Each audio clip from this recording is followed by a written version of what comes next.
بسم اللہ الرحمن الرحیم۔ علامات قیامت اور دجال کی یہ دوسری قسط۔ آج ہم کتاب الفتن بخاری شریف کی ان روایات کا جائزہ لیں گے جن روایت میں آپ علیہ السلام نے اپنی امت کو فتنوں کی آمد کی اطلاع دی۔ آپ علیہ السلام نے فتنوں میں کی علامات ہمیں بتائی۔ آپ علیہ السلام نے فتنوں سے بچاؤ کے حالات بتائیں، طریقے بتائیں۔ سب سے پہلے بخاری شریف کی حدیث نمبر 6651 ہے۔ حضرت اسامہ بن زید رضی اللہ تعالیٰ عنہ کہتے ہیں کہ آپ علیہ السلام نے ایک مرتبہ ہم سے مخاطب ہو کر فرمایا، هل ترون ما ارى، کیا تم وہ کچھ دیکھ رہے ہو، دیکھ پا رہے ہو جو میں دیکھ رہا ہوں؟ ہم نے عرض کیا رسول اللہ آپ کیا دیکھ رہے ہیں؟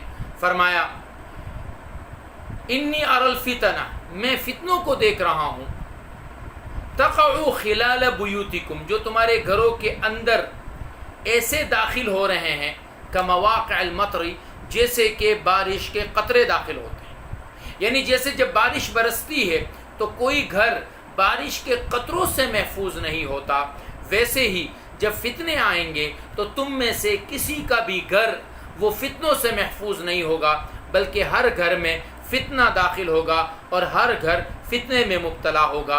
اللہ ہماری حفاظت فرمائے۔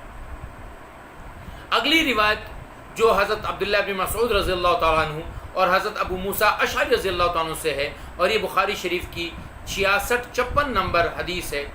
اس میں آپ علیہ السلام نے ہمیں فتنوں کے زمانے کی علامات بتائی کہ فتنے ہوں اور ہم کیسے جان لیں کہ یہ زمانہ فتنوں کا ہے۔ آپ نے فرمایا ینزل الجہل، جہالت عام ہو جائے گی، جو حقیقی علم ہے، جو اللہ اور اس کے رسول کا بتایا ہوا علم ہے، وہ ختم ہو جائے گا۔ یا یہاں پر جہل سے مراد یہ بھی لیا جا سکتا ہے کہ ہر آدمی کو کے اندر جہالت ایسی بڑھ جائے گی کہ وہ اپنی رائے کو ہی سب سے اہم سمجھے گا۔ جیسے ایک اور صحیح حدیث میں آپ نے فرمایا کہ اعجاب کل ذی رأی برأیہ، کہ ہر رائے والا اپنی رائے کو سب سے صحیح سمجھے گا، تو یہ جہالت ہو جائے گی۔ وَيَرْفُعُ الْعِلْمُ، اور علم کو اٹھا لیا جائے گا، حقیقی علم اٹھ جائے گا، باتیں رہ جائیں گی، ایک دوسرے پر تنقید رہ جائے گی، حقیقی علم نہیں بچے گا۔ اور ایک اور روایت میں کہ آپ السلام نے فرمایا کہ وہ علم اٹھے گا برفع العلماء، کہ اللہ رب دنیا سے اچھے علماء کو اٹھا لیں گے، پیچھے بالکل خس و خاشاک رہ جائے گا۔ اور تیسری علامت آپ نے فرمائی کہ وَيُكْثِرُ الْحَرَجِ، حرج بڑھ جائے گا۔ حرج کا مطلب ہے قتل، کہ قتل عام ہوگا، لوگ قتل ہوتے جائیں گے، نہ قاتل کو پتا کہ مقتول کو کیوں مار رہا ہوں، نہ مقتول کو پتا ہوگا کہ وہ قتل کیوں ہو رہا ہے۔ اس کے بعد اگلی حدیث، یہ بھی بخاری شریف کی ہے 6657 6657۔ انس بن مالک رضی اللہ تعالیٰ عنہ کی خدمت میں کچھ لوگ حجاج کی شکایت لے کر آئے کہ جی حجاج بن یوسف کا زمانہ ہے اور بڑی سختیاں ہو رہی ہے، لوگ قتل ہو رہے ہیں، صحابہ بھی قتل ہوئے، تابعین بھی قتل ہوئے، بے گناہ بڑے لوگ قتل ہوئے۔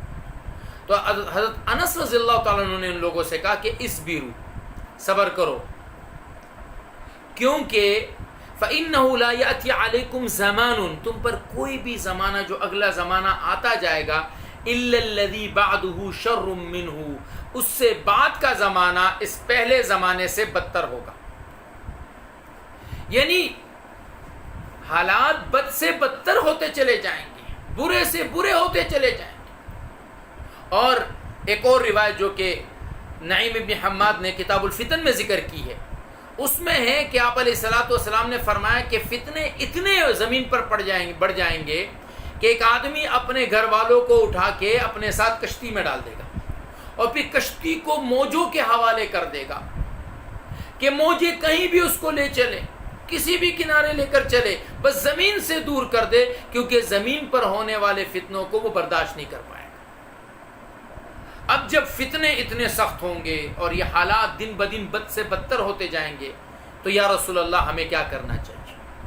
آپ علیہ السلام نے فرمایا کہ وہ زمانہ ہوگا، یہ حدیث 66-71 نمبر بخاری شریف کی، آپ نے فرمایا بیٹھا ہوا کھڑے ہوئے سے بہتر ہوگا، والقائم خیر من الماشی، کھڑا ہوا چلنے والے سے بہتر ہوگا، چلنے والا سوار سے بہتر ہوگا، مطلب جو جتنا اپنے آپ کو دبائے گا، دبکے گا، ایک روایت میں کہ جو لیٹا ہوا ہوگا وہ بیٹھے ہوئے سے بہتر ہوگا۔